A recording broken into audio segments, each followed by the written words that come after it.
The UN General Assembly overwhelmingly rejects U.S. recognition of Jerusalem as Israel's capital, and the Trump administration fires back. Brexit, the migrant crisis, and other challenges facing Europe in 2018. And Christmas music with a Kenyan twist. Africa 54 starts right now. Good evening, I'm Esther Githui. You are in for Vincent Makori. This is Africa 54. The United Nations General Assembly overwhelmingly adopted a resolution Thursday rejecting the United States' decision to recognize Jerusalem as the capital of Israel and to move its embassy there. VOA UN correspondent Margaret Bashir has the details. The resolution won 128 votes in favor. The United States and Israel were joined in voting no by Guatemala, Honduras, the Marshall Islands, Micronesia, Nauru, Togo, and Palau. There were 35 abstentions, and 21 countries did not turn up for the contentious vote. The United States will remember this day in which it was singled out for attack in the General Assembly for the very act of exercising our right as a sovereign nation. We will remember it when we are called upon to once again make the world's largest contribution to the United Nations. And we will remember it when so many countries come calling on us, as they so often do, to pay even more and to use our influence for their benefit. On Monday, the U.S. blocked adoption in the UN Security Council of a nearly identical resolution triggering the Palestinian move to the General Assembly. The adopted text reaffirms Jerusalem's special status as a holy city and as a final status issue to be resolved in future Israeli-Palestinian negotiations. It also says any decisions or actions that could alter the city's character or demographic status are null and void and must be rescinded. But it is not legally binding. Several speakers expressed anger at President Trump and Nikki Haley's threats to cut off funding to states that supported the measure. Such an attitude is unacceptable. This is bullying, and this chamber will not vow to do that. It is unethical to think that the votes and dignity of member states are for sale. Let me put it in this way. We will not be intimidated. The Palestinian foreign minister also had reaction to Haley's warning that she would be taking names during the vote. History records names. It remembers names. The name of those who stand by what is right and the name of those who speak falsehoods. But Israel's envoy dismissed the meeting as a distraction that would change nothing on the ground. Those who support today's resolution are like puppets. You are puppets pulled by the strings or your Palestinian puppet masters. The United States has said moving its current embassy from Tel Aviv and building a new one in Jerusalem could take a few years. Margaret Bashir, VOA News, the United Nations. The U.S. says there is no military solution to the conflict in Yemen. President Donald Trump is threatening to cut off financial aid to countries that voted on Thursday in favor of a UN General Assembly resolution calling for the U.S. to drop its recognition of Jerusalem as Israel's capital. Meanwhile, a statement from the White House on Thursday called on all parties to support a political solution in Yemen, saying it is the only way to advance long-term stability in the war-torn country and end the suffering of the Yemeni people. Asked during a press briefing Thursday if U.S. aid to Yemen would diminish, given that Yemen drafted the resolution and was one of the 120 countries that voted for it, Deputy U.S. Assistant Secretary of State Tim Lenderking said he was not sure, but Trump's threat was not empty. Not only are we working on the humanitarian side, but we're also moving toward a political process, we hope, as there is no military solution to this conflict. We believe that there is room for the Houthis in a political settlement. We welcome that, but not when the Houthis continue to rocket a key ally like Saudi Arabia on a regular basis. Now, following the killing of former President Ali Abdullah Saleh in Sauna on December 4th, intensified airstrikes have caused massive civilian casualties in Yemen. South Sudan's government and rebel groups signed a ceasefire in Ethiopia on Thursday in the latest attempt to end a 4-year civil war and allow humanitarian groups access to civilians caught in the fighting. The ceasefire signed in Addis Ababa aims to revive a 2015 peace deal that collapsed last year after heavy fighting broke out in South Sudan's capital, Juba. A decision by President Salva Kiir to sack his deputy Riek Machar triggered a war fought largely along ethnic lines between forces loyal to Kiir, who is Dinka, and Machar, who is Nuer. Representatives of Kiir and Machar were both present at the signing. South Sudanese Information Minister Michael Makuei-Lueth says the signing of the agreement means progress can be made on resolving the nation's political issues. Today we have signed the cessation of hostilities, and with it we will create the necessary conducive atmosphere so that these parties who were at war would now sit and discuss some of the provisions of the agreement which were unimplementable so that we can implement them. Tens of thousands of South Sudanese have died and 1/3 of the population of 12 million have fled their homes. The conflict has mutated from a two-way fight into one involving multiple parties, making it harder to find peace. Now, every day, millions of people uprooted by violence in South Sudan hope for one thing: peace. Here in Washington, one South Sudanese video game developer has come up with a playful way to promote peace in the virtual world. And as VOA's Ayen Bior reports, he is hoping it will inspire peace in the real world. Lual Mayen spends much of his time working on Junub Games, a line of video games designed to promote peace. Mayen says he believes Junub Games could help young people find a different way of resolving conflict. When I started my first game, that's called Salam, so what I realized that is that engaging people into, bringing people together, and then, being a role player in a game actually can be able to help you to change your mind and actually your attitude and actually your perception toward each other in a way that depend on the gameplay. He was looking for ways to bring fractured communities together and attract young people to video games for peace. In short, you play for peace. In the real world, there's a lot of work ahead. Conflict in South Sudan entered its 5th year this month. Ongoing fighting has torn communities apart, pitting ethnic groups against each other. Matthew Lee is Mayen's business partner. He believes solving South Sudan's deep-rooted problems will take a lot more than a video game, but he thinks Junub Games is a good start. And that's why I find this work I do with serious games so powerful, because I'm helping to build a community around serious games. That is, games that are meant for more than just entertainment, games that are meant to change the world. The idea for Junub Games started in South Sudan's capital, Juba, but it was here at the U.S. Institute of Peace, where Mayen was able to receive guidance from the Peace Tech Accelerator program earlier this year. Junub Games has already been distributed in Nyamazi and Rhino refugee camps in Uganda, with plans for distribution in more refugee camps in northern Uganda, as well as IDP sites across South Sudan. But Mayen says he wants to expand Junub Games to other parts of the world. The conflict is everywhere in the world. So I have to make sure that I'm keeping in my mind that these games are not only for South Sudanese, or they are not only made for South Sudanese war content.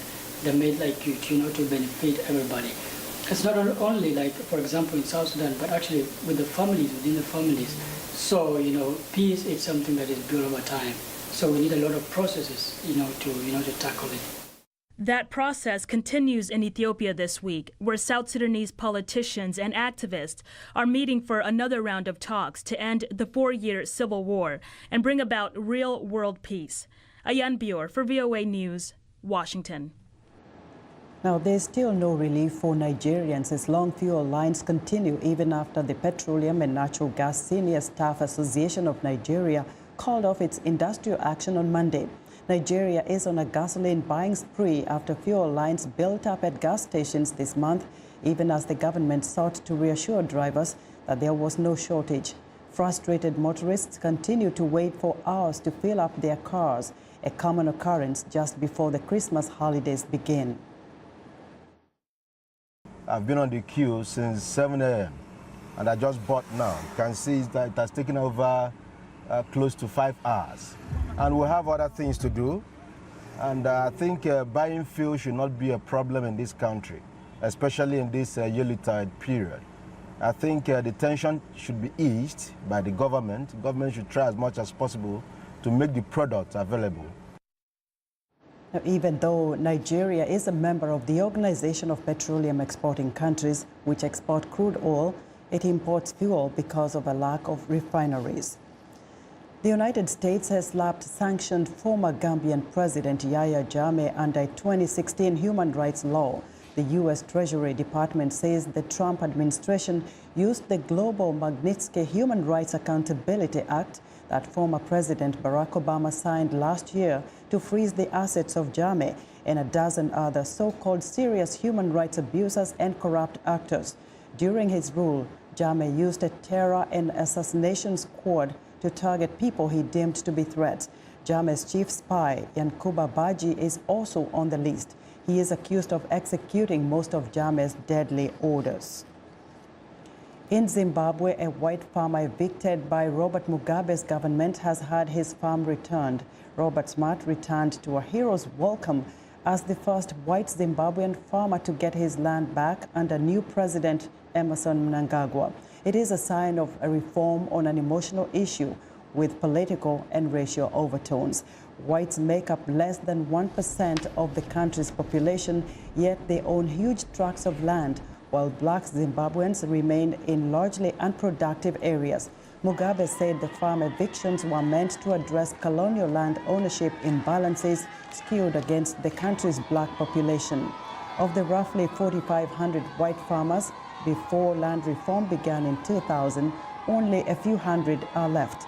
President Mnangagwa has promised to undo some land reforms as he seeks to revive the once prosperous economy. We want to know what you think about Africa 54 and the stories we cover. Join the conversation on Facebook. The address is Africa 54. We're also streaming our show live on Facebook, so check us out and share our show with your friends. Coming up, Europe rides crisis and regains confidence in 2017, but big challenges lie ahead. Stay with us.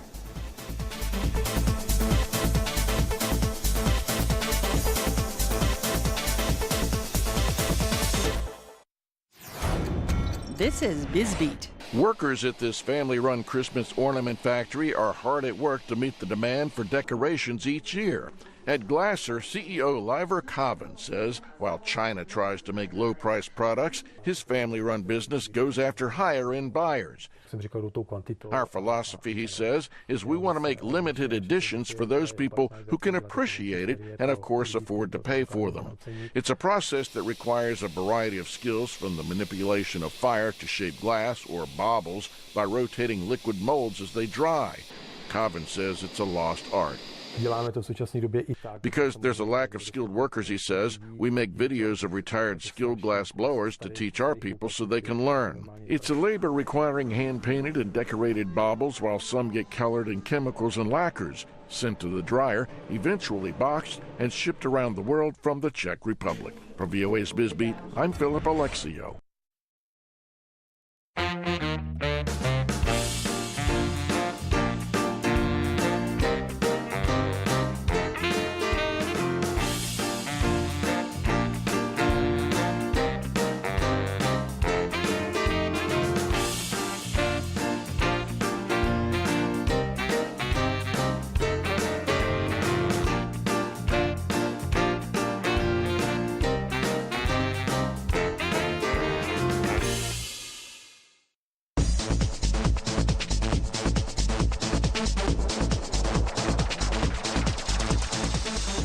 After launching from one crisis to the next during the past 10 years, the European Union has survived a series of seemingly existential threats, but its leaders claim the bloc is now on the rise. Economic growth in the Eurozone is forecast to be higher than in the United States and Britain, while the migrant influx appears to be easing.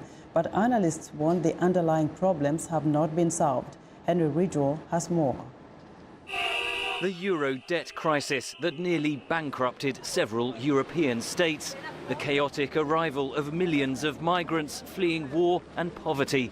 Brexit! The weather's changed with Brexit! How about that? Then, in 2016, Britain's vote to leave the European Union, a decision praised by Donald Trump, who rode the populist wave to become US president.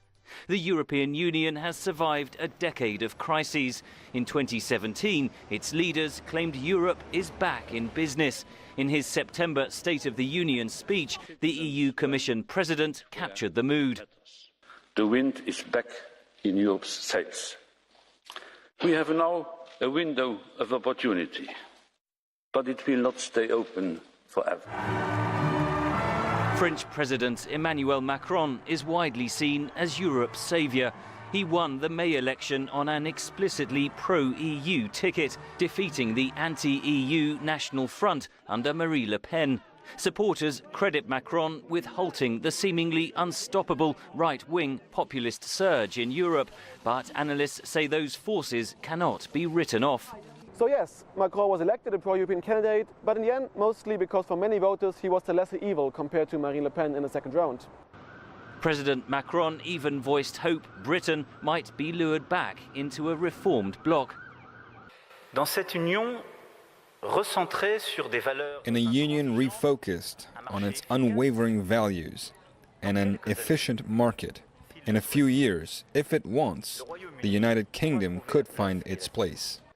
Despite fears of a domino effect after Britain's decision to leave, other members have not followed. The threat of another country leaving anytime soon has rather gone down due to Brexit, simply by showing that it is incredibly difficult to leave the European Union. Yet, in the long run, obviously, the EU has to reform to make sure citizens will become more content with the Union. But he says Europe should not get complacent. On the one hand, the migration crisis is continuing, people are still coming in, and there's no system in place yet that can solve the issue in a sustainable manner, because member states are simply unwilling to agree to it. And moreover, on the Eurozone, it currently does not have the necessary stable framework that is needed to keep the Union working. Europe will enter 2018 in a far more confident mood than a year ago, with the Eurozone growing, migrant numbers falling, and pro-EU leaders in charge. But from Germany's struggles to form a new government to the threat of so-called hard Brexit and Catalonia's bid for independence from Spain, there is no shortage of potential challenges ahead. Henry Richwell for VOA News, London. It's time now for a short break. Still to come on Africa 54, a musical Christmas with a Kenyan flavor. We'll be right back.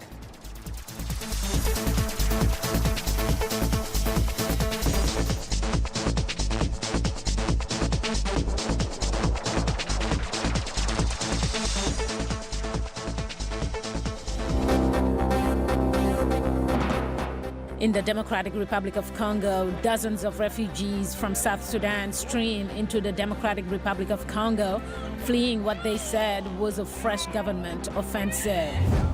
And as a result of the ongoing civil war in South Sudan, the United Nations says more than 16,000 children are missing or unaccompanied. Liberia will hold a delayed presidential runoff vote on Tuesday, with former soccer star George Weah facing Vice President Joseph Boakai. Gambian President Adama Barrow, who's visiting China, says that the relationship with the Asian country is important for his country. Finally, grim economic outlook in the DRC puts a damper on Christmas festivities.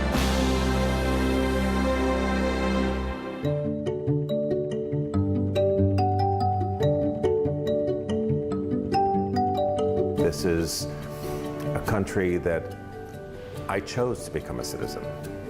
I didn't have to become a citizen. I chose to become a citizen. I feel like America gave me an opportunity to pursue my passion as an artist. I really believe that clean eating is a way to a more successful life, or a happier life, if you want to put it that way. One of the things that helps me wake up every morning is doing better, being better. We grew up poor, and so I'm always focused on helping the working class be able to have a more comfortable lifestyle. I'm passionate about doing justice every day. I oftentimes say that justice is a verb, not a noun. You know, I believe in action and moving the ball forward.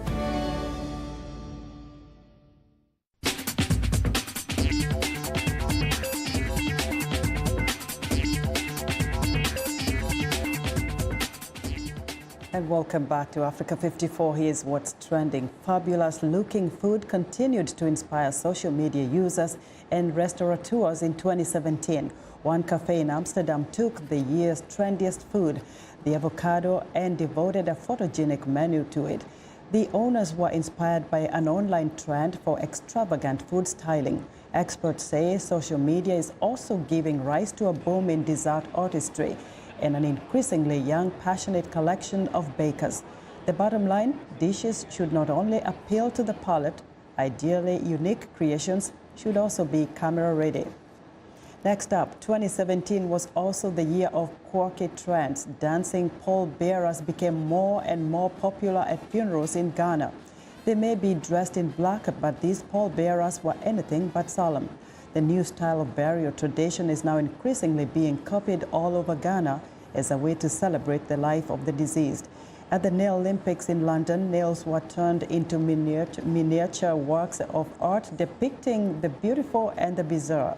Meanwhile, in the pet-mad US, crowns, hot dogs, pirates, and Star Wars were on trend for pet costume designs this Halloween in Los Angeles. And finally, Finns take their saunas seriously. The Nordic country of almost 6 million people boasts of an estimated 2 million saunas. Now, a northerly Lapland resort is going one step further, offering a sauna on skis, a movable hotbox that takes ice and snow in its stride with the help of a snowmobile. It is equipped with a wood-burning stove to send temperatures spiraling inside. Guests can order the movable sauna delivered to a frozen lake in the middle of the wilderness, and perhaps next to the glass-roofed cabins during an evening of northern light spotting. A 45-minute session is priced at 129 euros, about $152 US, and that's what's trending today. Now, cities across the United States are getting ready for Christmas, and when it comes to the season's decorations, New York City stands out for turning Manhattan streets into a big, dazzling holiday display. Here's VOA's Faith Lapidus. It takes a lot to get ready for Christmas, and much of the preparation for making New York sparkle takes place about an hour north of the city at American Christmas. The 44,000-hectare warehouse looks like the city's attic, where all sorts of decorations that adorn New York's shopping areas and landmarks during the holidays are stored. It's filled with angels, wreaths, pine cones, candy canes, and lights. It's gotten a little more sophisticated over time, for sure. The retailers in New York especially get involved with producing and putting up much more elaborate displays than perhaps they did years ago. The weeks before Christmas are the busiest for the company as workers hang lights on trees, put the finishing touches on reindeer and toy soldiers, and pack display orders for delivery. American Christmas provides the holiday displays for some of the best-known locations in New York, including Radio City Music Hall and Rockefeller Center, and retail stores like Saks Fifth Avenue and the Salvatore Ferragamo shoe store, which got a new design this year. This shoe that was designed in the 1950s for Ferragamo served as the inspiration for the new design, and this is the new design. Some of the decorations are produced in factories in China and elsewhere, but they're all assembled into festive masterpieces here in Mount Vernon. The displays that reflect the very distinctive New York style not only bring the spirit of the season to the city's heart, but also tourists and customers with long Christmas shopping lists. For writer Faiza El Nasri, I'm Faith Lapidus, VOA News. And as Christians around the world celebrate Christmas Day on Monday, in Kenya, celebrated music artists organized what they called "Tis the Season" concert, singing Christmas carols with a Kenyan twist. Take a listen.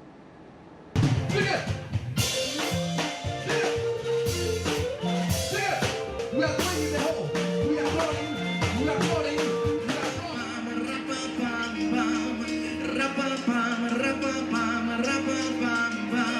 Renowned Kenyan artist Eric Wainaina and his team entertained guests to traditional classics and modern seasonal hits performed in unique styles. It's about telling the Christmas story in a very Kenyan context, using interesting arrangements like we did We Three Kings as a reggae version, threw in a tighter chorus. Tighter people are from the Kenyan coast. So it's in the 5th year of iteration, and we'll continue doing it as long as we continue to get audiences. The concert is a welcome change across the country, which has been divided by election politics for months. This year has been an interesting year where for almost 90% of the year we've been focused on politics and the elections, and it's put a stall to everything else. It's been amazing that we've been able to do a show like this and just remind people of the joy of Christmas.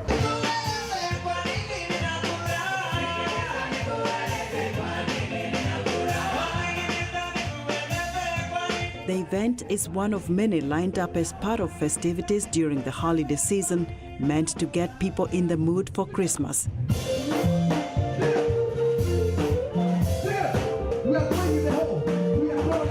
Sarah Oyungu attended the concert. I loved it. I love it every year. I love being part of the season. There's just such great talent, and the way the team reimagined Christmas carols that we hear every day, and just put a very Kenyan twist to it, a lot of humor to it. And then also as a team, they are very skilled. They're very professional.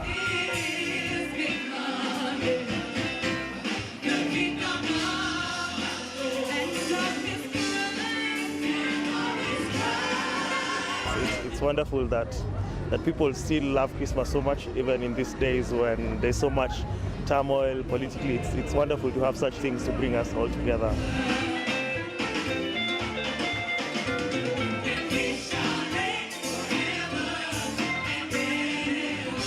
How they've sort of done their own renditions of the songs.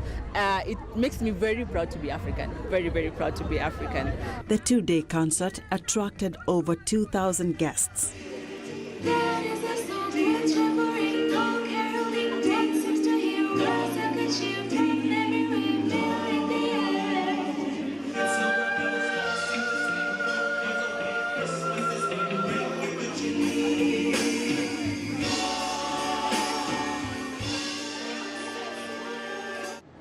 And that's our show for today. Good night from Washington.